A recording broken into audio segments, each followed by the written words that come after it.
You know, she has so much discipline. She was so on point through the whole campaign. It is impossible for me to believe that she's just gone rogue hating on Mitt Romney. I mean, there's a method to this madness. What do you think it is? Well, we don't know, but you're right. There are two explanations for this. One is that it's authorized, that Mitt Romney has said, go out and do these things. Actually, that Donald Trump has said, go out and say these things about Mitt Romney. Let's hang him out to dry. I had a meeting with him. We talked about making him Secretary of State. Let's hang him out to dry, and I'll go with somebody else, and we can attribute it to grassroots influence. The other is that she's gone rogue, and she's doing this on her own. She says she's given this advice to Trump privately, and now she's making it publicly. Now, look, I don't know which one it is, and we may never know which one it is, but I do know this. This is destructive. This, first of all, suggests that Donald Trump is weak when his inner core, his closest advisors, are publicly telling people, this is the advice I gave my chief, and he isn't listening to me.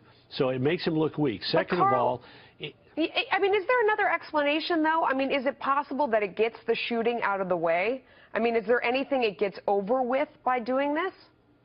Well, sure, but look, you know, if you want a reason to blame it on, yeah, but you're the president-elect. You can always say, I made my choice on the basis of, I thought this would be the best person for the job, who is in sync with me on my policies.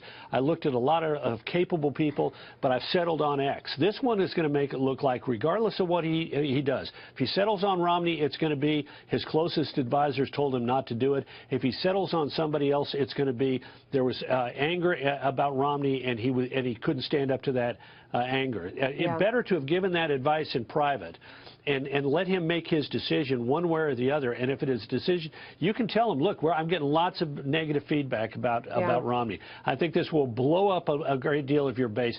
But do that in private, because, look, here's the long-term ramification.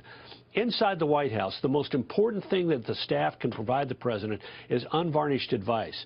But if you have people out there giving their advice publicly as well as privately, it inhibits the free flow of information. Who wants to now walk into the room and say, well, I think you ought to go with Romney, if you've got Kellyanne Conway out there blasting it? What happens in some future issue if somebody feels free to go out and give their public advice, their private advice publicly? Or what happens if the president adopts this as his M.O.? This is going to inhibit the free flow of confidential private advice to the president, which is one of the most important commodities inside the White House.